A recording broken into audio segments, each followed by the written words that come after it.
अगला पद है हमारे सामने सूर का।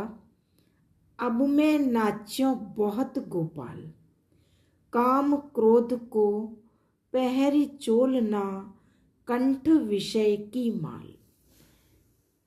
ये सूरदास द्वारा यह भी विनय तथा भक्ति शीर्षक पद से ही अवतरित है। इसमें सूर ने अपने आराध्य कृष्ण के समक्ष अनेक प्रकार के दोषों का वर्णन किया है।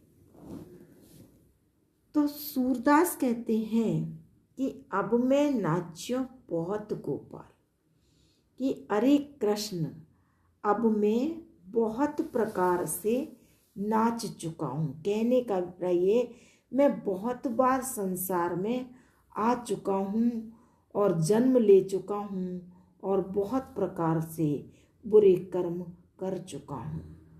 काम क्रोध को पहरी चोलना, कंठ विषय की माल। मैंने काम और क्रोध का चोला पहना है और गले में विषयों की माला धारण की है। महामोह के नूपुर बाजत, निंदा शब्द रसाल। और नृत्य करने वाला जैसे विशेष वेशभूषा धारण करता है, वैसे ही मैंने भी किया है। सूर कहते हैं कि मैं महामोह के नूपुर बाजत, निंदा शब्द रसाल, और मैं जो है वो कामनाओं में ही लीन रहा और क्रोध करना मेरा स्वभाव रहा। तो मैं इस प्रकार हमेशा विषयों में ही आसक्त रहा। तो महामोह के नूपुर बाजत, मोह रूपी नूपुर बजे, जिससे निंदा करने की, निंदा शब्द रसाल, निंदा करने की आवाज निकली। कहने का अभिप्राय यह है कि मैं मोहग्रस्त रहा और दूसरों की निंदा करता रहा। भ्रम मोयो मन भयो पखावज। भ्रम से पूर्ण मेरा मन पखावज ही बना रहा। मेरी चाल व्यवहार असंगत ही रहा। चलत असंगत चाल, मेरा चाल व्यवहार असंगत ही रहा, अच्छा नहीं रहा। और तृष्णा नाद करत घट भीतर, नाना विधि दे ताल। अनेक प्रकार की ताल देती हुई तृष्णा नाद करती रही। कहने का अभिप्राय ये कि मन तृष्णाएं, हमेशा मन में तृष्णाएं ही रही और माया को कटी फेंटिया बांधे। मैंने कमर में माया का फेंटा बांधा और मस्तक पर लोभ तिलक दियो भाल, और मस्तक पर लोभ का तिलक लगाया। कहने का अभिप्राय ये कि मेरे माया जाल में ही मैं संसार में आकर उलझा रहा और मेरे अंदर लोभ भी समावेश हो गया। जैसे मनुष्य के अंदर संसार में आके विभिन्न प्रकार विकार, काम, क्रोध, मद, लोभ आदि आ जाते हैं, उसी प्रकार का सूर अपने आराध्य देव के समक्ष वर्णन करते हैं कि मेरे साथ भी ऐसा ही रहा। इस प्रकार कोटि कला काची दिखराई, जल थल सुधि नहीं काल। इस प्रकार जल और थल में अनेक समय से करोड़ प्रकार की कलाएं दिखा चुका हूँ, जिनका अब ठीक प्रकार स्मरण भी नहीं है। जल थल सुधि नहीं काल, जिनका अब ठीक प्रकार से स्मरण भी नहीं है। तो सूरदास की सवे अविद्या दूरी करो नंदलाल। तो सूरदास कहते हैं कि मेरी अविद्या और अज्ञान को दूर कर दीजिए, यानी मुझे ज्ञान प्रदान कर दीजिए, ताकि मैं आपको प्राप्त करने का उपाय अपना सकूं। क्योंकि अब तक जो भी मैंने किया, काम, क्रोध, मोह, मद, माया जाल में फंसा रहा, वो सब मुझे आपसे दूर रखने वाला ही सिद्ध हुआ है।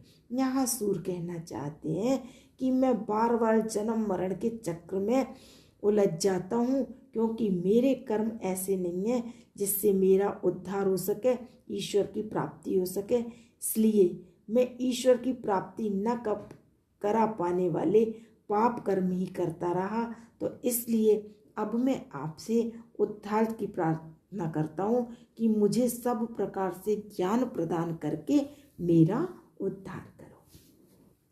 मेरो मन अनंत कहाँ सुख पावे। इसमें तुलसी ने कृष्ण के प्रति एक अनन्य भाव की अभिव्यंजना की है कि मेरा मन आपको छोड़ के अन्यत्र कहीं नहीं लगता है। तो सूर कहते हैं कि मेरो मन अनंत कहाँ सुख पावे, मेरा मन भगवान कृष्ण को छोड़कर अन्यत्र कैसे सुख को प्राप्त कर सकता है। जैसे उड़े जहाज को पंछी फिर जहाज पे आवे। जिस प्रकार जहाज पर बैठा हुआ पक्षी उड़कर कहीं जाना नहीं चाहता, वह तो किनारा प्राप्त करने में असमर्थ रहकर फिर जहाज पर ही आकर विश्राम लेता है। उसी प्रकार मुझे भगवान से कहीं अलग होकर सुख नहीं मिलता। कमल नयन को छाणी महातव और देव को ध्यावे।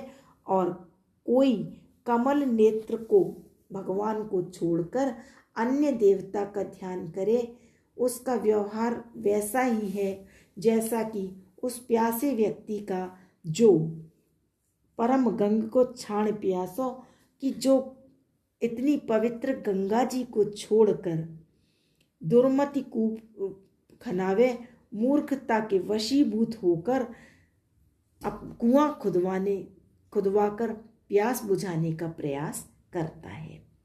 जेहि मधुकर अम्बज रच चाख्यो, क्यों करील फल खायो। और सूरदास कहते हैं, जिस भौरे ने कमल का रस चाखा हो, है ना, क्यों करील फल भावे, फिर उसको करील का फल कैसे अच्छा लग सकता है। यानी ईश्वर की प्राप्ति तो कमल के रस के समान है। तो सूर अपने विषय में कहते हैं कि सूरदास प्रभु कामधेनु तज छेरी कौन दुहावे, कि मेरे लिए तो भगवान कृष्ण ही सब कुछ है, उसे छोड़कर मैं अन्य देवताओं में आशा करना मेरा उसी प्रकार से है जैसे कामधेनु को छोड़कर बकरी का दूध दोहना होता है। यानी सूर ने यहाँ पर अपनी अनन्य भक्ति का परिचय विभिन्न दृष्टांतों से दिया है कि जैसे कृष्ण भगवान के कमल नयन से उपमा दी है और गंगा से उपमा दी है कि गंगा से छोड़ के दूर कौन कूप खनाएगा, यानी कौन सांसारिकता में फंसेगा। कहने का अभिप्राय ये, जब कृष्ण भक्ति में यदि सुख प्राप्त नहीं है तो अन्य तो मुझे कहीं प्राप्त हो ही नहीं सकता। इस प्रकार कृष्ण के प्रति सूर ने प्रस्तुत पद में अनन्य भाव की व्यंजना की है।